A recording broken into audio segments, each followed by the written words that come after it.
తమిళ star hero ప్రస్తుత తమిళనాడు ముఖ్యమంత్రి తలపతి విజయ్ కొత్త తమిళ సినిమా జననాయగన్, తెలుగులో జననాయకుడు రిలీజ్ అయి నిన్న గురువారం జూలై 30తో 8 రోజులు కంప్లీట్ అయింది.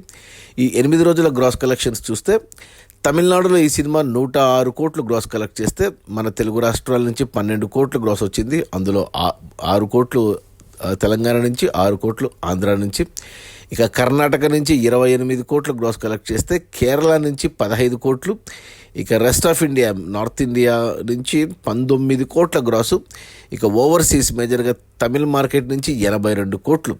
అలా టోటల్గా ప్రపంచవ్యాప్తంగా విజయ్ సినిమా 8 రోజుల్లో 263 కోట్లు గ్రాస్ కలెక్ట్ చేసింది.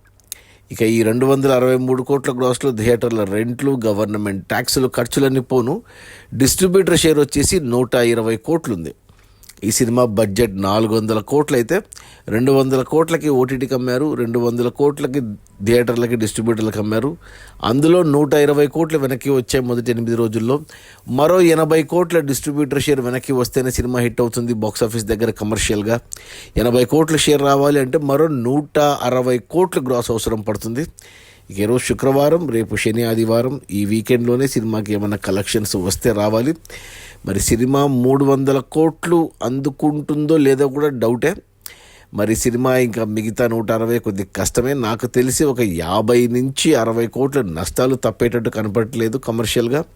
సో కమర్షియల్గా చూసుకుంటే సినిమా ఫ్లాపే.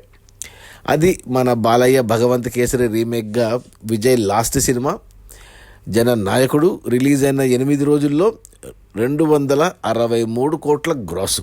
ఇంకా 160 కోట్లు రావాలి, కష్టమే. Okay, bye.